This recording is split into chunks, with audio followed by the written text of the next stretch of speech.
پاکستان اور بھارت میں اس سال موسم گرما قیامت ڈھا رہا ہے اور خطے میں اوسطاً درجہ حرارت میں 5 سے 10 ڈگری سینٹی گریڈ کا اضافہ ہوا ہے، جو ماہرین کے نزدیک انتہائی تشویشناک ہے۔ دونوں ہمسایہ ممالک کے بڑے شہر شدید گرمی کی لپیٹ میں ہیں۔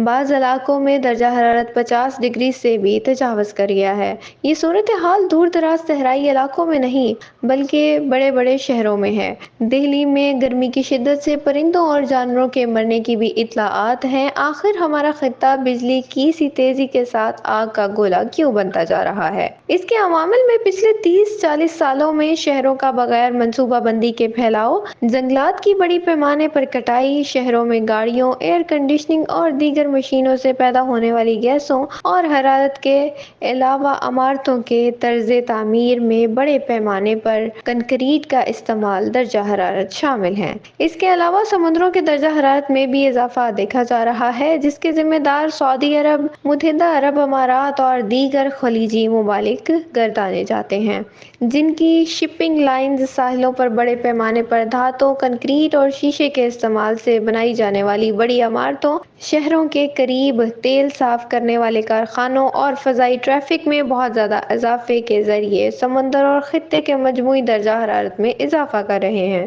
موسموں کی شدت سے آنے والی تباہی ایٹمی جنگ سے بھی خطرناک ہو سکتی ہے۔ اس سال آنے والی ہیٹ ویو اور ایکسٹریم ویدر پیٹرن عالمی ماحولیاتی تبدیلی کی وجہ ہے۔ آنے والے سالوں میں موسموں کی شدت میں اضافہ ہوتا جائے گا۔ عالمی اداروں کی رپورٹوں کو پڑھیں تو یہ اندازہ ہوتا ہے کہ ہم کسی ایٹمی جنگ سے زیادہ خطرناک صورتحال کا شکار ہیں۔ اگرچہ پاکستان اور بھارت میں گرمی کی لہر کوئی نئی بات نہیں ہے، لیکن نئی بات یہ ہے کہ ہر سال درجہ حرارت میں درجہ بدرجہ اضافہ ہوتا جا رہا ہے۔ شدید گرمی کی صورتحال پاکستان، بھارت کے صحرائی خطوں میں نہیں بلکہ بڑے شہروں میں درجہ حرارت انسانی برداشت کی حد سے زیادہ ہو رہا ہے۔ یہ کوئی ڈراؤنی کہانی نہیں بلکہ حقیقت ہے جو ہمارے سامنے موجود ہے۔ اب ہم پر ہے کہ کبوتر کی طرح آنکھیں بند کرنی ہیں یا بچاؤ کے لیے عملی اقدامات کرنے ہیں۔